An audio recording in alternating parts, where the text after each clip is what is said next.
Hello students, in our previous video we discussed questions related to some application of trigonometry, and in this video we also discuss some question. The question is given that a kite is flying 60 meter above the ground. एक kite है जो fly कर रही है 60 meter above the ground 60 meter above fly कर रही है, तो इसका मतलब उसकी हाइट कितनी रखी है ग्राउंड से लेके उस काइट की height 60 metre. The string attached to the kite is temporarily tied to a point on a ground. जो स्ट्रिंग काइट से अटैच है उसको टेम्परेली ग्राउंड से अटैच कर रखा है, टाइट कर रखा है. The inclination of a string with the ground 60 degree. String का ग्राउंड के साथ जो इंक्लिनेशन बन रहा है, एंगल बन रहा है, वो कितना बन रहा है 60 degree. Find the length of the string. You have to find the length of the string assuming that there is no slack in the string. String में कोई भी स्लैक मतलब कोई भी ढीलापन नहीं रहेगा, स्ट्रिंग एकदम टाइट रहेगी. So let we assume that the string there is no slack in the string. So this is the diagram. Diagram को क्वेश्चन पढ़ के अगेन वही क्वेश्चन पढ़ के डायग्राम बनाना पड़ेगा. डायग्राम बनाने के लिए अगेन एक काइट आपने अज्यूम कर ली जो ग्राउंड से 60 मीटर अबव हाइट पे उड़ रही है. देन इस काइट से स्ट्रिंग अटैच है, ग्राउंड पर टाई कर रखिए. उस स्ट्रिंग की लेंथ कितनी रखी है आपको फाइंड करनी है AC. देन ग्राउंड से जो स्ट्रिंग है एंगल बना रही है कितना दे रखा है आपको 60 डिग्री. तो एक डायग्राम बनता है ABC is an right angle triangle in which AB is the height of the kite, AC is the string which is attached to a kite and tied to a ground, and 60 degree is the angle of elevation which is made by ground and a string. string और ground के बीच में angle बन रहा है वो 60 degree बन रहा है. तो ये आपको डायग्राम बनाना है इंफॉर्मेशन पढ़ के. Now you have to find the length of the string. आपको length of the string find करनी है. अभी राइट एंगल ट्राइंगल बन रहा है. राइट एंगल ट्राइंगल के अंदर एंगल के सामने वाली साइड होती है आपके पास परपेंडिकुलर. एंगल के जो एंगल गिवन है 60 डिग्री के सामने वाली साइड क्या होगी आपके पास परपेंडिकुलर. 90 डिग्री के सामने वाली साइड हाइपोटेनियस और नीचे जो साइड बची वो बेस. इसका मतलब आपके पास हाइपोटेनियस क्या है AC जो फाइंड करना है. परपेंडिकुलर है AB 60 डिग्री 60 सेंटीमीटर जो आपको 60 मीटर जो आपको दे रखा है. एंड BC क्या है आपका बेस. नाउ इसी डायग्राम के अकॉर्डिंग हमें फाइंड क्या करना है हाइपोटेनियस.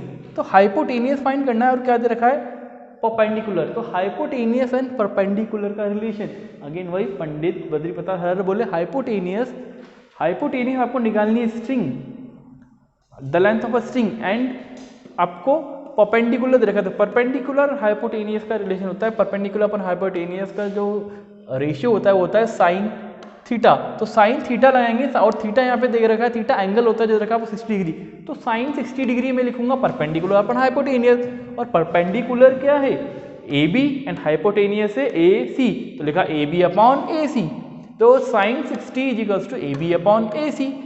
AB की वैल्यू दे रखी 60 एंड AC आपको फाइंड करना है. AB की दे रखी 60 डायग्राम में और AC आपको फाइंड करना है. तो इक्वेशन में वैल्यूज पुट करने पे साइन 60 डिग्री की वैल्यू होती है √3/2 पुट कर दिया आपने इज इक्वल्स टू AB की वैल्यू डायग्राम में से लेके 60 डिग्री और AC के प्लेस पे AC रखा. आपको AC फाइंड करना है.